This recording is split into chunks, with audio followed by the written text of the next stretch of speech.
hinahanap ka na ni Foreman. Ay, pakisabi, nag-absent muna ako. Pakisabi kay Foreman, meron lang kamo akong pupuntahan, ha? Pasabi na lang po, absent po ako.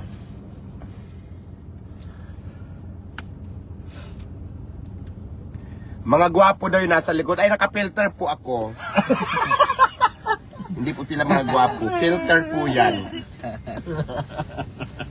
Alam nila sa personal. Sobrang gwapo.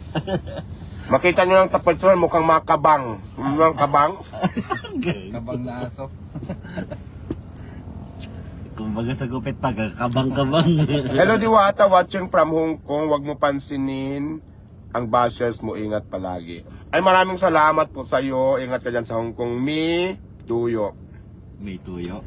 Tawag dito, hindi, paminsan-minsan pansinin natin yung basher kahit konti lang. Ipakita din natin minsan, bakit ba nagagalit sila, ano bang dahilan. Yung sinasabi nilang masamang ugali, paano mo sasabi, hindi mo naman sila kilala, hindi pa nga tayo nag-meet, di ba? Ang isang tao naman, pag hindi mo pa nakasama, hindi mo pa talaga malalaman yung ugali. So, yung mga yan, hindi ko pa nga nakita sa personal, bakit ganun sila magkwento, ganun sila magsalita. So, di ba? Kailangan iparamdam din natin sa kanila na mali ang ginagawa minsan nung iba.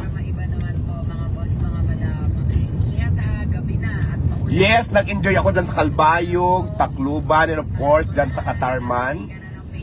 Daramong salamat sa mga waray, Tacloban, Katarman, Calbayog sa inyong pagsuporta sa Vendors Party List, sa inyong mainit na pagtanggap. God bless po sa ating lahat at mabuhay tayong mga waray. Maupay nga aga sa iyong tanan. Call pa shout out. Cool. Shout out sa iyo, Call. Anong call? Call-kog? Ang cool. Di ba? Anong call-kog?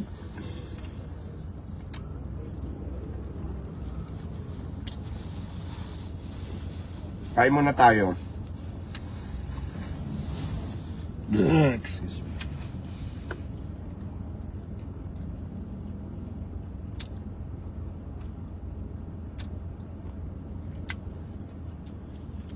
Yun na nga, yung mga nagagalit sa live, silang kayo.